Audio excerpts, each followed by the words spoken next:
Red టీవీలో మీ వ్యాపార ప్రకటనల కోసం ఈ నంబర్ని సంప్రదించండి. హాయ్ హలో నమస్తే అండి, మీ Gopi. Welcome back to Red TV. ఈరోజు మనం వచ్చేసి ఉప్పల్ దగ్గరలోని పిజ్జాది కూడా సాయిప్రియ నగర్లో అయితే ఉన్నాము. ఇప్పుడైతే నిన్న కాంగ్రెస్ ప్రభుత్వం అయితే ఆ పేదల మీద జూలు అయితే విధించడం అయితే జరిగింది. ఇక్కడ వాళ్ళ ఇల్లు మొత్తం కూల్చేయడం అయితే జరిగింది.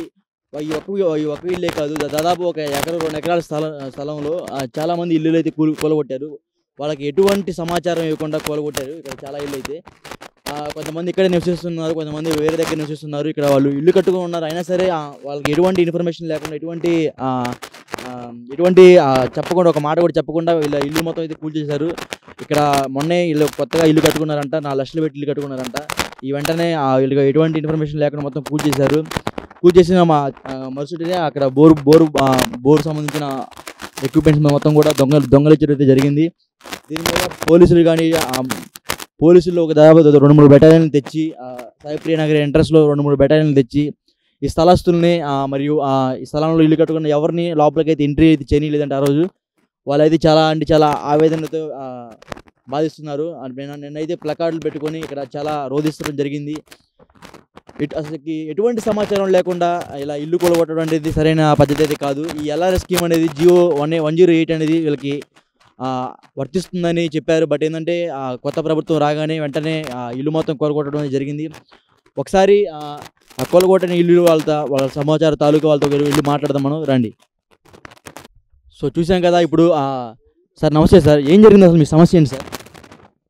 మాకు ఈ ప్లాట్లో మేము ఇక్కడ కొంతమంది శాశ్వతంగా గృహాలు కూడా నిర్వహించుకున్నారు. దాన్ని ఏం తెలియకుండా మబ్బులో 4:30-5 గంటలకు పోలీస్ బందోబస్తు, రెవెన్యూ డిపార్ట్మెంట్ వాళ్ళు వచ్చి ఏమి చెప్పకుండా చేయకుండా దాన్ని ఇండ్లు కూలగొట్టుకుంటూ ఒక 5 జేసీపీలు పెట్టి కూలగొట్టేశారు. మేము అడ్డం వచ్చినాం, మమ్మల్ని అక్కడనే బయటికి నూకేశారు. అది ఏంది సార్ చెప్పంటే కూడా చెప్పకుండానే వాళ్ళు దౌర్జన్యంగా పనిచేశారు. వాస్తవంగా ఇది ఏంటంటే భూమి 1986లో ఇది వెంచర్ అయింది. వెంచరు ఏదైతే రైతున్నాడో పట్టదారు కంపెనీకి ఇస్తే వెంచర్ చేసుకున్నారు. దీంట్లో కిస్తుల ప్రకారం కూడా పైసలు కట్టుకున్నారు. అనేక మంది సింగరేణి ఎంప్లాయీస్ కానీ గవర్నమెంట్ ఎంప్లాయీస్ ఉన్నారు, ఇంట్లో ప్రైవేట్ వాళ్ళు చాలామంది ఉండి కట్టుకున్నారు. దాదాపు 350 ఇండ్లు. ఈ రకంగా దీన్ని డెవలప్ చేసుకుంటున్న సందర్భంలో 96లో ఏదైతే రైతు అమ్మిండో ఆ రైతు ఆయనకు ఎక్కువ భూమి ఉన్నది సర్ఫేస్ ల్యాండ్ కింద దీన్ని మళ్ళా దాని కింద టెనెన్సీ కింద చూపించండు గవర్నమెంట్కు. అప్పటికే అమ్ముకున్నాడు, మళ్ళీ చూపించిండు. గవర్నమెంట్ రైతులు ఇద్దరు కలిసి మోసం చేసి కొనుక్కున్న వాళ్ళకు మోసం చేసారు. దాని మీద ఈ రైతులు మళ్ళా ఫైట్ చేసారు. కొంత ఇండ్లు కట్టుకున్నారు. ఈ ఏరియా కాకుండా ఇంకా సర్వే నెంబర్లలో కూడా చాలామంది ఇండ్లు కట్టుకున్నారు. అయిపోయింది అది. తర్వాత రీసెంట్గా టీఆర్ఎస్ గవర్నమెంట్ వచ్చినాక అప్పుడు ఇది గవర్నమెంట్ ల్యాండింగ్ వస్తుందని చెప్పి వాళ్ళు ఒకసారి దీని మీద చేస్తే అది కాదు, మా పరిస్థితి ఇది, మేము 30 ఏళ్ళ నుంచి కొనుక్కున్నాం, రూపాయికి పెట్టి కూడబెట్టి కట్టుకున్న డబ్బులు ఇవి, మమ్మల్ని అన్యాయం చేయొద్దు, ప్రాసెస్ ఇది, రైతులు గవర్నమెంట్ మోసం చేసిన దాన్ని మా మీద ఇట్లుందని చెప్పి వీళ్ళంతా రుజువు చేసారు. దాన్ని రుజువు చేసిన సందర్భంగా సరే పొరపాటు జరిగింది, దీన్ని సరిదిద్దాలనే ఉద్దేశంగా టీఆర్ఎస్ గవర్నమెంట్ అప్పుడు 118 అని ఒక జీవో తీసుకొచ్చి దీన్ని రెగ్యులరేషన్ చేస్తాం, మీకు మామూలుగా కాంపిటీషన్ ఎంతో కొంత పేమెంట్ కట్టి చేస్తామని అప్పుడు ఒక హామీ ఇచ్చారు. కంపోజిషన్ ఇచ్చి చేస్తామని, రెగ్యులరేషన్ చేస్తామని హామీ ఇచ్చారు. ఆ తర్వాత ఇప్పుడు గవర్నమెంట్ మారింది, వాళ్ళకు అది లోపల గవర్నమెంట్ మారింది. అప్పుడు మేము ఇక్కడున్న ఏదైతే వీళ్ళు ఉన్నారో ఈ ప్లాట్లలో చేసే న్యాయమైన పోరాటానికి అప్పుడు కాంగ్రెస్ పార్టీగా ఫుల్ సపోర్ట్ చేసింది. అప్పుడు గవర్నమెంట్ మీద కూడా ఒత్తిడి తీసుకొచ్చారు. అప్పట్లో కాంగ్రెస్ గవర్నమెంటే టీఆర్ఎస్ గవర్నమెంట్ ఒత్తిడి తెచ్చింది, కానీ ఇప్పుడు కాంగ్రెస్ గవర్నమెంట్ కూల్చేసింది. ఇప్పుడు కాంగ్రెస్ గవర్నమెంట్ వచ్చినాక దాన్ని కూల్చేశారు. ఇక్కడ కూల్చడానికి మాకున్న అభిప్రాయం ఏంటంటే ఈ లోకల్ ఉన్న ఈ టీఆర్ఎస్ వీళ్ళకు కాంగ్రెస్ పడని సందర్భాలు కూడా కొన్ని ఉన్నట్టునే, దాంతో ఇది ఇబ్బంది మాత్రం ప్లాట్లలోకి తెచ్చిపెట్టారు. మేము కూడా రిక్వెస్ట్ ఏం చేస్తున్నామంటే వాళ్ళ గవర్నమెంట్ ఏదైనా మనదే గవర్నమెంట్, పబ్లిక్ సేవ్ చేయాల్సిందే. ఈ పబ్లిక్ ఇబ్బంది పడకుండా గౌరవనీయులు మన ముఖ్యమంత్రి గారు కానీ కలెక్టర్ గారు కానీ ఇక్కడ ఉన్న స్థానిక ఏ పార్టీ లీడర్లు అయినా కానీ ఇక్కడ ఉన్న వాళ్ళకి ఇబ్బంది కలగకుండా, వీళ్ళు ఎంతోమంది పేదోళ్ళు ఉన్నారు, అన్ఎంప్లాయ్ ఉన్నారు, రిక్షాలు దొక్కేటోళ్ళు ఉన్నారు, కార్మికులు ఉన్నారు, అనేక మంది ఇబ్బంది పడకుండా దీన్ని రెగ్యులరేషన్ చేసి 118 జీవోని ఏదైతే అది అమలు చేసుకుంటూ వీళ్ళకు తగు న్యాయం చేయాలని మేము రిక్వెస్ట్ చేస్తున్నాం. ఇప్పుడు మనం చూస్తున్నాము, మీరు కొత్తగా కట్టించారంట, దాదాపు ఒక 4-5 లక్షలు పెట్టుబడి పెట్టారంట ఈ ఇంటి మీద. అసలు ఎందుకు అంటే మీకు ఎటువంటి ఇంటిమేషన్ అంటే అంటే మీకు అంత ధైర్యం ఎలా వచ్చింది కడదామని? అంటే ఏమైందంటే మేము కరెంట్కి అప్లై చేసుకుంటే మాకు మీటర్ మా పేరు మీద కరెంటు మీటర్ శాంక్షన్ అయింది. తర్వాత మేము బోర్ వేసుకున్నాము. అట్లాగో ఇంటి నెంబర్ వచ్చింది. మేము ఇంటి ట్యాక్సీ కూడా కట్టినాము. రెగ్యులరేషన్ ట్యాక్సీ కూడా కట్టినాం కాబట్టి మాకు ఏ ఇబ్బంది లేదు. ఎవరు కూడా మమ్మల్ని అబ్జెక్షన్ కూడా చెప్పలేదు కాబట్టి ఉండేందుకు ఒక రూమ్ అయితే వేసుకుందాం తర్వాత ఎట్లా అని చెప్పి మేము ఒక మంచిగా 4-5 లక్షలు ఖర్చు పెట్టి అక్కడ బోర్ వేసుకొని ఇక్కడ చెట్లు పెట్టుకొని అక్కడ గార్డెన్ లాగా పెట్టుకొని చెట్లు పెంచుదాము బాగుంటుందని చెప్పి వెనకాల ఒక రూమ్ మంచిగా వేసుకొని దాంట్లో సోఫా సెట్లు అన్నీ చేసుకొని ఇక ఒక ఆఫీస్ లాగా పెట్టుకొని అప్పుడప్పుడు తాత్కాలికంగా ఉండేటట్టుగా చూసుకొని ఒక కుటుంబాన్ని ఉంచుదామని అనుకున్నాం మేము. ఈ లోపలనే వచ్చేసి అంతా తయారైపోయింది. ఒక 10-20 రోజులలోనే మళ్ళీ వచ్చి ఇది కూలగొట్టిరు.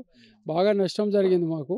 కానీ నష్టం జరిగింది కానీ ఇప్పుడు కొంతమంది అంటున్నారు ఇట్లా కానీ అట్లా కాకుండా ఒక మన సార్ ఏదైతే ఉందో గౌరవనీయులు రెవెన్యూ డిపార్ట్మెంట్ కానీ మన ముఖ్యమంత్రి గారు కానీ వీళ్ళు ఖచ్చితంగా దీని మీద ఎంక్వైరీ చేసుకొని వీళ్ళకి ఎట్లా న్యాయం చేయాలనేది మన సార్కు తెలుసు. ఆయన కూడా అనేక కష్టాలు అనుభవించిన మనిషి మన సీఎం గారు. దీన్ని తప్పకుండా మాకు తగు న్యాయం చేస్తారని మాకు చాలా నమ్మకం ఇప్పటికైనా ఉన్నది. ఆయన దీని మీద తీసుకొని చేసి ప్రతి ఇంట్లో ఆయన ఫోటో పెట్టుకొని దండలు వేసుకునేటట్టుగా చేయాలని మేము కోరుకుంటున్నాం. కొంతమంది తెలిసి తెలియక న్యూసెన్స్ మాట్లాడినా కూడా అది పద్ధతి కాదు. ఇది ఇవాళటి సమస్య కాదు. ఇవాళ మన మంచి ముఖ్యమంత్రి వచ్చిండు. తప్పకుండా దీన్ని చేస్తాడనే అభిప్రాయంగా చాలామందికి ఉన్నది. ఒకరిద్దరు ఇలా ప్లాట్లు లేనోళ్ళు దీనికి సంబంధం లేనోళ్ళు దురుసుగా ప్రవర్తించినా కూడా మేము కట్ చేసినాము.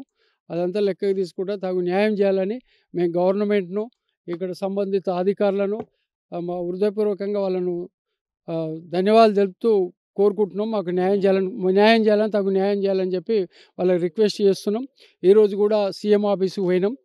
అక్కడ వాళ్ళకు ఇచ్చి రావడం జరిగింది. సెక్రటరీకి వెళ్ళారని చెప్పారు. సీఎం ఇంటికి పోయినాం. అవన్నీ మా బాధలు మేము పడుతున్నాం. దీన్ని తొందరగా మాకు న్యాయం చేయాలని మేము కోరుకుంటున్నాం. మీకు కూడా మీ ఏదైతే ఉందో మీ ఛానల్ కూడా మా అభిప్రాయాన్ని తెలియజేసినందుకు మీకు కూడా మా ధన్యవాదాలు. చూసాం కదా, వీళ్ళు ఇల్లు కూలగొట్టినా సరే రేవంత్ రెడ్డి మా మంచివాడు, రేవంత్ రెడ్డి మాకు ఖచ్చితంగా న్యాయం చేస్తాడని అనే నమ్మకంతో ఉన్నారు. ఎందుకంటే ఇల్లు కూలగొట్టారు, వీళ్ళకి ఎటువంటి ఇంటిమేషన్ లేకుండా ఎర్లీ మార్నింగ్ 5 గంటలు 6 గంటలు వచ్చి దాదాపు బందోబస్తులు బాగా పెట్టి రెవెన్యూ అధికారులతో దగ్గరుండి ఇల్లు కూలగొట్టినా సరే రేవంత్ రెడ్డి మాకు న్యాయం చేస్తాడని వీళ్ళు వాళ్ళ ఆవేదన అయితే వ్యక్తం చేస్తున్నారు. ఖచ్చితంగా వీళ్ళకి న్యాయం జరగాలని కోరుకుంటున్నాము. సో మనం కనపడే ఇల్లు కూడా వీళ్ళు ఆల్రెడీ మొత్తం కట్టుకున్నారంట. వీళ్ళకి ఆల్రెడీ రిజిస్ట్రేషన్ అయితే కూడా పూర్తి అయిపోయిందంట. ఇది వచ్చేసి సాయిప్రియ కాలనీ పిర్జాది కూడా చూడండి మనకి ఎంత కనబడుతుంది. ఇదంతా కూల్ చేశారు. నిన్న అయితే కూల్ చేశారు. ఒక 200-300 పోలీసులు బందోబస్తుతో 70-80 మంది రెవెన్యూ అధికారులతో కలిసి ఈ 5 సెంట్లలో ఉన్న ఈ జాగాని మొత్తం కూల్ చేయడం అయితే జరిగింది. ఇది ఆల్రెడీ రెవెన్యూలో కూడా ఉందంట, మున్సిపల్లో కూడా ఉందంట.